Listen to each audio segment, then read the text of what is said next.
Hello everyone! Good morning, good afternoon, and good evening, Matibay student. And syempre, welcome to Matibay Class. Class. Gusto ko yung Nag-aalab. nag-aalab na yan ha. Ibig sabihin ba dyan, mag-aalab ang topic ngayon? Mag-aalab yung utak natin lahat. Char, hindi, madali yung topics natin. Katunayan, mas madali pa yung pre-calculus kesa sa Janmat. Depende. Sige, Sa topic. depende. Depende sa Okay. But our topic for this one, Module 9 na tayo. It's all about Our topic is all about, illustrating the different circular functions. syempre connected siya dun sa Module 8, Oo. di ba? Ayan. And we have ilang objectives? At syempre, yung topic na yan, hindi connected sa lesson 1. We have two objectives. Ayan, una. First is to illustrate the different circular functions. And second is to use reference Wow. angles to find exact values of similar functions. Dito na pumapasok yung 6 trigonometric functions. Yes, yan na yan. Yan na. Okay. Yan na si Pasine. Pasine po Ayan sa na. yan. 16. And we have the 6 trigonometric functions, Ano mga yung anak. mga Ano yon? yung mga yon? Okay. We have let theta be an angle in standard position, and point xy be the point on the terminal side of theta. The 6 trigonometric functions or circular functions are sine, cosine, tangent, cosecant, secant, and cotangent of theta. And we define sine theta is equal to y all over r. Cosine theta is equal to x all over r. Tangent theta is equal to y all over x. Take note, x should not be equal to 0. And dito po sa right side, ito yung mga kanilang Kabaliktaran. ano nang tawag doon? Reciprocal. Reciprocal. So the reciprocal of sine is cosecant dahil kung titingnan mo si sine y all over r and si cosecant, since reciprocal siya, we have r all over y. Meron siyang pa-take note, kapatid. Take note, y should not be equal to 0. So ang denominator mo daw ay hindi dapat mag-equal kay 0. And of course, kabaliktaran ni cosine is the secant theta, and that is equal to r all over x. Take note also that x should not be equal to 0. And yung tangent natin or cotangent is the reciprocal of tangent. We have y all over x. And take note, y should not be equal to 0. Question. Bakit sa sine theta and cosine theta, ang r ay pwede bang maging 0? Of course, wala pong radius na 0. Yes, kaya wala siyang pa-take note dyan. Oo. Okay? And take note, ma'am, our formula in finding the unit circle is x squared plus y squared is equal to 1. And radius is equal to 1. 1. Yun nga, kaya nga wala siyang pa-take note dyan. Take note, for this certain problem, constant po yung radius natin, which is 1. 1. And the center is the origin of the Cartesian plane. Let t be a real number and p sub t is equal to x, y be the points. Natatawa ko sa nakikita ko.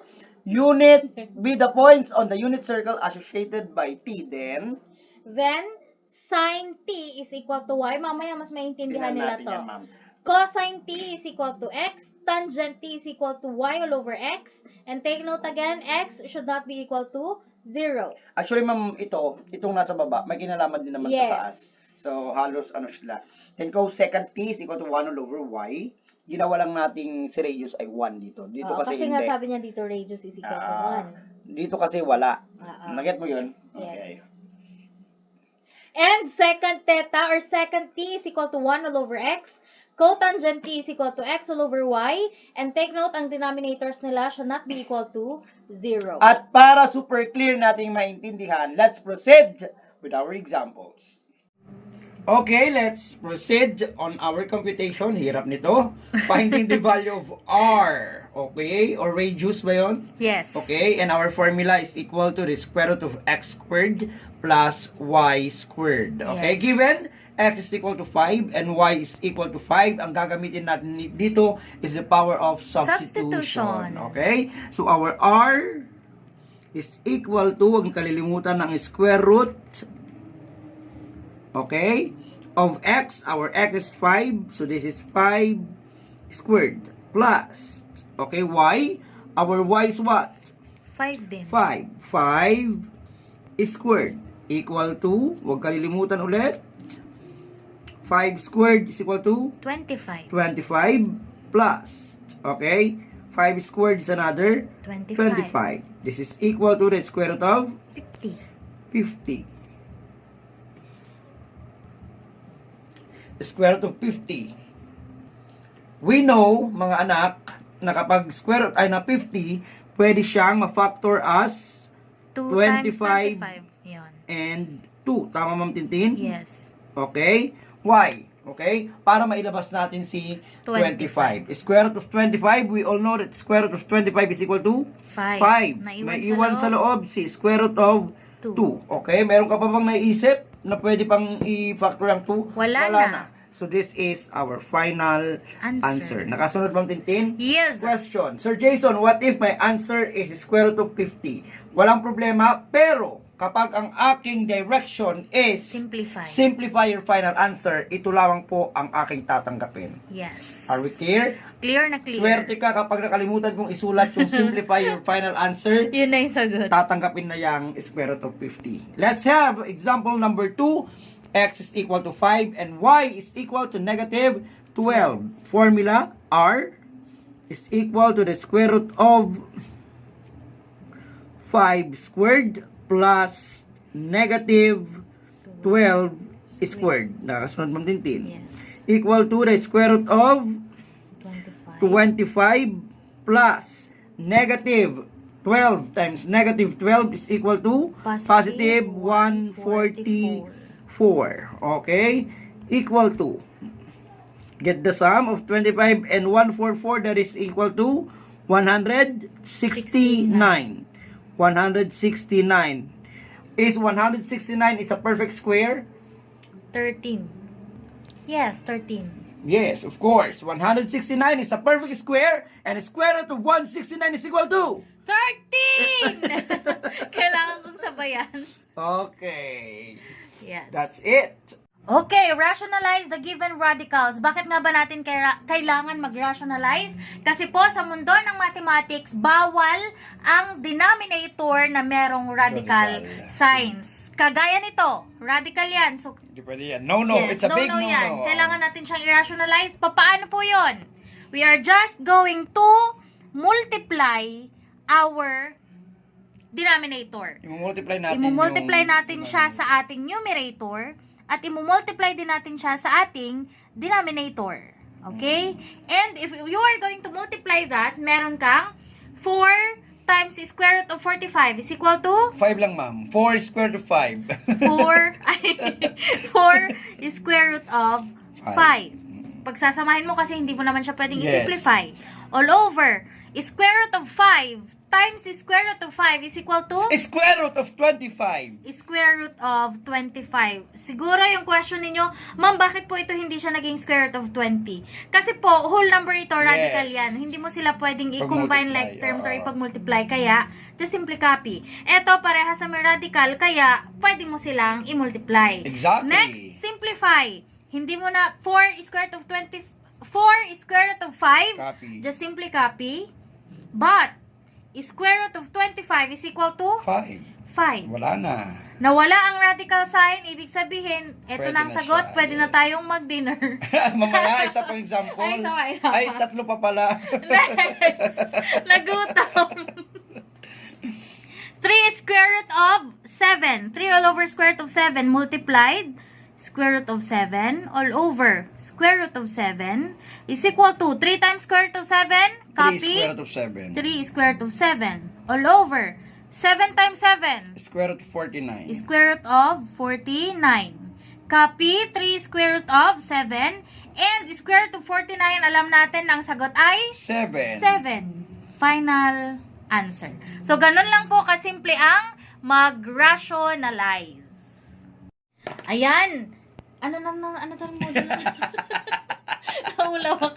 Module 9. Module 9 Ayan. niya. Let's proceed with the continuation of our continuation pala, no? Halatado. Gutom na yarn. Continuation of our module 9. Determine the 6 trigonometric functions of the given point. Okay? So, point natin is, ang given point natin is 12 and 5. So, para mas madali natin i-determine yung 6 trigonometric functions, identify muna natin ang values ni na x, y, and r. Okay? So, alam naman natin na ang x natin dito ay si 12. 12. So, ang x natin ay 12. Ang y natin ay 5. okay. Ang x ang 12, ang y natin is 5. Ngayon, ano yung r natin? Hindi Nawawala. natin alam. Kagaya nung inintroduce natin kanina or yung example ni Sir Jason on how to solve for your r, gagamitin din natin yung dito. So, ang formula natin in solving for our r is, we have r is equal to the square root of x squared plus y squared. Meron tayong x, meron tayong y, so mahanap natin si r. So, substitute, we have now square root of, ano square root of 12? 144. Plus, plus 5, Ang may square root. squared. Squared. Sorry na, squared yun. Is equal to, 12 squared is 144. 144 plus 5 squared is 25. 25. 144 plus 25 is Equal to 169. 169. And square root of 169 is 13. 13. Yes, perfect. Therefore, our r is equal to 13. Sulat mo, kapatid. 13. Meron na tayong x, meron na tayong y, meron na tayong r. Pwede na natin ngayon isolve ang 6 trigonometric functions kapag merong value ang ating r. Yes. Paano yon? Yung pinakita natin kanina, eto po. Ayan. These are the definitions of the 6 trigonometric function when radius is not equal to 1. So we have sine is equal to y all over r. Ang y natin ay, anong y natin? 5. Ayan, ang y natin is 5. Ang r natin is 13. Therefore, our sine theta is equal to 5 all over 13. Next, cosine. Ang cosine natin is x all over r. Ang x natin ay 12. Ang r natin ay 13. Yes. Therefore, our cosine is equal to 12 all over 13. Planax. Parang hirap kasi 6 trigonometric functions, no? Ganun lang pala. Substitution lang pala. Next, tangent. Y all over x. Our y is 5. Our x is 12. Okay. Final answer. Yan. Now, Next, sabi natin kanina, Ma'am Tintin. reciprocal. Yes. Kabaliktaran ng sine si cosecant. Oh, Ibig baliktarin sabihin, mo. baliktarin mo lang yung sagot. Kung dyan, 13 over 5, dito, 13 all over 5. Kung dito, 5 all over 13. Kung dito, 5 all over 13, dito, 13 all over 5. Yan. Kung dito, 13 all over, 12 all over 13, dito naman, 13 all over 12. And lastly, we have 5 all over 12. Ang reciprocal is 12 all over 5. Ma'am Tintin, Yeah. pwede pa bang simplify yan into decimal number? Maski wag na. Maski wag na po. Okay. At saka hindi na dapat. Yes. Oo. So, this will be our final answer for 6 trigonometric functions if radius is not Equal to 1. Okay. Ayan. Ala, meron naman ng pa-fraction, sir. May radical pa. May Parang radical pinagsama-sama pa. na lahat Pinagsama-sama dyan. mo naman dyan, sir. Parang ang hirap naman ng number 2. Madali lang yan. O, kanina pa sana tayo natapos. Nagkamali tayo sa 4 over 9. Sabi yung 4 over 9, divisible by 2. Okay, let's move on to this. And our agenda here is to determine the 6 trigonometric functions of theta. Okay, we have point 2/3 and negative square root of 2 all over 5. Take note, mga anak, that this is our x and this is our y. Ang hinahanap po natin dito is r. Okay, sulat na natin. X is equal to 2/3. Y is equal to negative square root of 2 all over 5, while r is unknown. Yan ang ating hinahanap. Sabi namin ni Ma'am Tintin kanina, in order for us to get the value of r, we use the formula r is equal to square root of X squared plus Y squared. y squared. Let's substitute. Okay? Our x equal to 2/3. 2/3 plus Squared po. may Ayan. squared po siya, plus negative square root of 2 all over 5 is squared. is squared. Is equal to, sabi natin noon, sa rule natin, kapag ganyan, hindi lang po si 2 ang na-square, pati ang ating denominator. Isn't it, Ma'am Tintin? Yes. So, in this particular example, okay, 2 squared is equal to 4. All over, 3 squared is equal to 9. Baka maparto ka dyan. Hindi na. Plus, negative times negative will become positive na yan. Okay? And square root of 2 is equal to square root of 4. 4. Square root of 2 squared is square root of 4. All over, 5 squared is equal to 25. 25. Is equal to, hindi na ako magkakamali dito. 4 all over 9 plus square root of 4 is 2. 2 all over 25. 25. Okay? Let's combine. Let's get the least common denominator.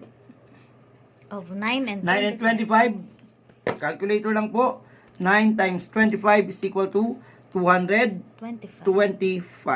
225 divided by 9 is equal to 25. 25 times 4 is equal to 100. 100. Okay, wag natin masyadong bilisan.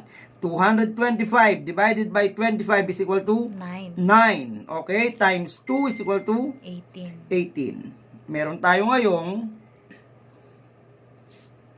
equal to the square root of 100 plus 18 is equal to 118. 118 all over 225. Yung ganito, Ma'am Tintin, pwede natin paghiwalayin. Yes. Okay? Pwede natin isulat yan as square root of 118. 118 all over Square root of 225. Square root of 118, wala po yan. So, wag na natin pakialaman. Wala siyang square root. Wala Hindi siyang siya square root, perfect hindi siya square. perfect square. Wala, maski anong tawag doon? I-factor I-factor natin, out. hindi rin pwede. Okay, but square root of 225 is equal to 15. Tingnan natin. Square root of 225 is equal to 15. Final answer. 4R. Okay. Ano yung 4R? R, yung R lang yan. Ay, 4R pala. 4R. Square root of 118 all over 15. So, meron na Tinapos tayo na. ngayong X, meron na tayong Y, at meron na tayong R. Tinapos ko naman na kaagad. And let's now determine the sixth trigonometric function, okay, of theta if R is not equal to 1. Okay? Sin theta, the definition is y all over R. Anong y natin, Ma'am Tintin? Negative square root of 2 Negative square root of 2 all over 5. R. All over 5 pala. All over. All over. Ayoko man masyadong Maliit. Ito, maliit. marami tayong papel dyan. Marami tayong papel. Dito na lang para mas malinaw sa ating mga anak. Kasi magsusolve pa tayo ulit. Magsusolve pa tayo ulit dito. Okay, alam na natin yan ha. So, sa sin tayo, Ma'am Tintin. Sin theta. Ang sin theta natin is y all over R. Yes. Tama, Ma'am Tintin? Yes. Our y is what? Our y is Negative square root of 2 all over 5 divided by, okay, our R is square root of square root of 118 18. all over 15. 15. Okay, fraction divided by fraction. All we have to do is to cross multiply. Okay, negative square root of 2 times 15 is equal to negative 15 square root of 2. Nakasunod, Ma'am Tintin? Yes. Okay, all over 5 times square root of 118 is equal to 5 5 square root of 118. Okay. We all know, Ma'am Tintin, that negative 15 divided by 5 will become both divisible by 5 by 5. Kaya magiging negative 3. 3 na lang. May iwan na sa baba, 1 na. Okay? Yes. And we all know that 2 and 118 are also both divisible by 2. 2. Okay? So, yon magiging square root of 1 na lang. 1 na lang. Hindi, wag na natin isulat. Yes. Okay? And all over. Okay? 118 divided by 2 is square root of 59. 9. Nakasunod, Yan. Ma'am Tintin? Yes. Okay, sinimplify natin itong whole number. Sinimplify din natin yon. Okay. Yung whole number, both divisible by 5. Yung nasa radical, both divisible by 2. Okay? Again, maski mayroong square root of 1 yan, square root of 1 is still 1. Kaya negative 3 times 1 is still negative 3. Kaya hindi na sinulat. Hindi na isinulat. Yes. Okay? Since, okay, ang ating denominator ay may radical, ang gagawin natin yung tinuro mo magbintin, rationalize. Multiply it by square root of 59. 59 all over square root of 59. This is equal to negative 3 square root of 59 all over 59 times 59 is equal to square root of 3,481. Ang hirap ng example na to. Square root of 3 square root of 59 na ilawlawan ko ante. All over 59. Okay? Yes. This is our Sign. Sign pa lang pala ito. Grabe naman. Sinasabi pagsusulatan ko ng sign, kapatid. No, may bulong na. Okay. Our sign is negative. Sign no. Final answer. Negative 3 square root of 59. Square root of 59 all over 59. Ito po yung ating sign. Okay? Let's now move on our cosine. Ang ating cosine ay x all over r. Yes, X all over r. Ano yung x natin kanina, ma'am, Tintin? Yung x natin kanina is, huwag kayong mabahala. Ang x natin is 2/3.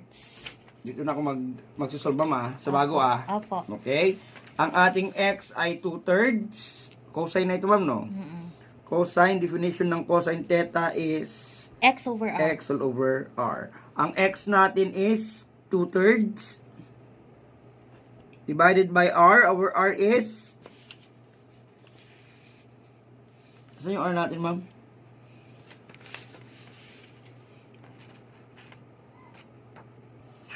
And our R is square root of 118 all over 15. Again, cross multiply. 2 times 15, ma'am Tintin, is 30. All over. Okay? 3 times square root of 118 is 3 square root of 118. Okay? Are they? Yes, both divisible by 3. By 3, ang maiwan na lang ay 10. All over square root of 118. Nakakasunod, ma'am Tintin? Yes. Ano tayo? Rationalize. Square root of 118 multiply by the square root of 118 all over square root of 118. Tama, ma'am Tintin? Yes. Equal to 10 square root of 118 all over 118 times 118 nagatidog apaw 13,924 square root of 13,194 equal to 10 square root of 118 ay pwede pa yata itong 118, ma'am. 4 times 9 hindi na pala siya pwedeng ilabas, so all over square root of 13,924 is obviously 118. Ma'am Tintin, can we simplify that one? Kung ang instruction is simplify your final answer, pwede pa yan. Yes. They're both divisible by 2. Okay, magiging 5 all over ay 118 all over 59. Okay, ito ang ating cosine. At transfer natin dito ang ating cosine. 5 all over 118 ay square root of 118 all over 59. Nakakasunod mong Tintin? Yes. Okay? Tangent is y all over x. Hirap nito. Anong y natin? Dito na sa solve. Y all over x. Tama. Y is negative square root of 2 all over 5 divided by 2/3. X is 2 all over 3. Cross multiply. Negative square root of 2 times 3 is negative 3 all over square root of 2. Tama, ma'am Tintin? Yes. And 5 times 2 is 10. This is our tangent. Tangent is negative 3 square root of 2 all over 10. Let's move on to cosecant. Alam natin mga anak that cosecant theta is equal to r all over y. Tama Tintin? Yes. Our r is equal to, again, our r is Square root of 18 all over 15. square root of 118 all over 15. 15. Divided by, our y is negative square root of 2 all over 3. 5. Ay, 5. Sorry. Multiply, magiging 5 square root of 118 all over Negative negative 15 square root of 2. 2. Tama Ma'am Tintin? Yes. Okay. 5 and negative 15 are both divisible by 5. 5. Okay, so magiging negative 5, isn't it? Negative 3. Ay, negative 3. Okay, hindi kasi pwedeng ang negative ma'am is nasa Denominator. kaya pwede natin ilagay negative 1 muna para hindi magulo yung mga bata. Apo. 1/3 dito, tama? Then, 118 and 2 are both divisible by 2, kaya magiging 59. Square root of 59. square root of 59. Papakita ko lang Ma'am Tintin ha, isulat ko muna, square root of 1. Tama Ma'am Yes. Tintin? Okay, negative 1 and square root of 59 is equal to negative, maski wala na yung 1. 59. Tama Ma'am Tintin? Yes. All over 3, square root of 1 is 1. 1. The final answer is negative 59 all over 3. Ito ang ating cosecant theta equal to negative 59. square root of 59 all over 3. 3. Malapit-lapit na tayo sa finals. Okay, let's move on to Second theta. second theta. Second theta, alam natin, equal to R all over x. Our r is again square root of, ito po yun, 118 all over 15 divided by our x is 2/3. Nakakasunod bang Tintin? Yes. Cross multiply. Okay, this is equal to 3 square root 3 of 118. square root of 118 118 all over 30. They are both divisible by 3. 3 equal to 118. square root of 118 all over 10. 10. Answer. Uy, dumadali. Square root of 118 all over 10. 10. Actually, ma'am, pwede mo naman kunin reciprocal nito. Yes. Pero mas madali kasing process, pareho rin lang lalabas. Yes. Okay? Now, how about tangent or cotangent? Last. Grabe example mo sa akin, ha? Cotangent theta is equal to, ano ang cotangent definition natin, ma'am? X over Y. X all over y. Our x here is 2/3. 2/3. All All over our y is negative square root of 2 all over 5. 5. Cross multiply. 2 times 5 is 10. 10. All over negative 3 3 square root of 2. Take note ma'am, hindi pwede mag-negative doon. So negative 10 all over 3 square root of 2. Nakakasunod ba Tintin? Yes. Meron tayong Radical. radical. So magre-rationalize tayo. 3 square root of 2 all over 3 square root of 2. Okay, this is equal to negative 10 times 3 is negative 30 square root of 2 all over 9 square root of 4 equal to negative 30 square root of 2. 9 square root of 4 is 2. 2 equal to negative 30 square root of 2 all over 18. They are both divisible by 2. 3. 3, 2. 6, 9, 12, 15, 18. Pwede, Yes, 3. Pwede yung 3. So, negative 10. 10 square root of 2 all over 6. Pwede pa rin. Pwede pa rin. They are both divisible by 2. Magiging negative 5 square root of 2 all over 3. 3. This is our Final. cotangent theta. Negative 5 square root of 2 all over 3. Final answer. Okay.